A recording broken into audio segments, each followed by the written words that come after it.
Please tell us something about your background and how you achieved your current position. My name's Jamaal Haltom. I'm an air traffic controller, union representative with the National Air Traffic Controllers Association.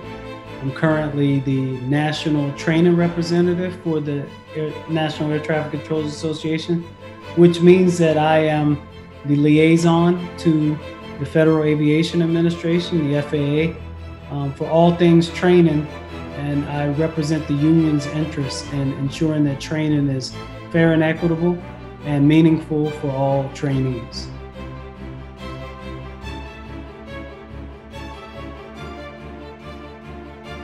Is there a need for air traffic controllers?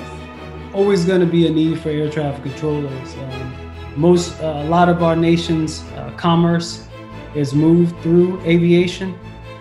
Air traffic control is a very niche community. It's a community that will continually need an influx. We need young people to take an interest in it, to fill in for us as we move on. We have a retirement age of 56, which is relatively young in most career fields, and typically only about 30-year careers. So we're continually needing to fill the pipeline. We need motivated people that are interested in, becoming air traffic controllers or just aviators in general. What does it take for someone to become an air traffic controller? To be an air traffic controller, you have to be able, I would say typically if you are team oriented, you can be an air traffic controller. You do have to be able to see a two-dimensional picture and convert it to 3 dimensions in your head. You have to be able to have longitudinal and latitude separation built into your mind. You have to be able to think quickly. You have to be able to receive information and then turn that back around and disseminate information. You have to be orderly. You have to have a command. You have to be willing to command a frequency. You could have, upwards of 20, 30 airplanes under your guidance at one time.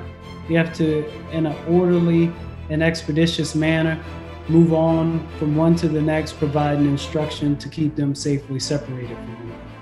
What routes are available to become an air traffic controller?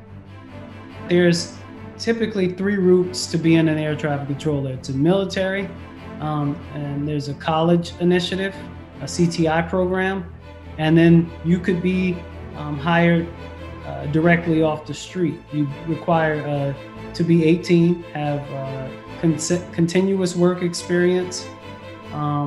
You either have to have a 2 or 4 year degree in some instances. So there's 3 paths to being an air traffic controller, and none of them are wrong or right or more beneficial than the next. You do have to then pass an entrance exam. You have to be medically qualified. You have to be mentally qualified. You're gonna have to aptitude and a mental evaluation to ensure that you are the type person that can handle the stresses related to being an air traffic controller.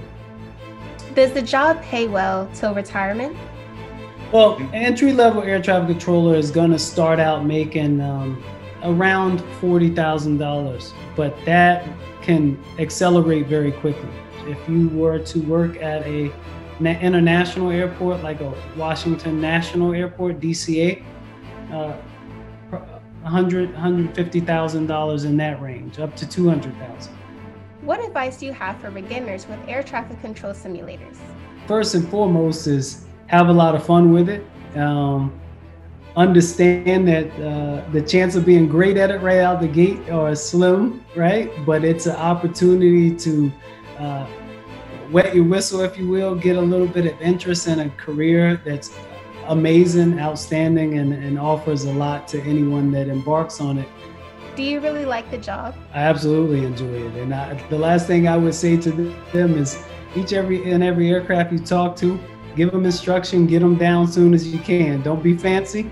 Give them their instruction to land, get them down, get them off the runway, get to the next one. That's a way to keep your aviation career going in a positive direction.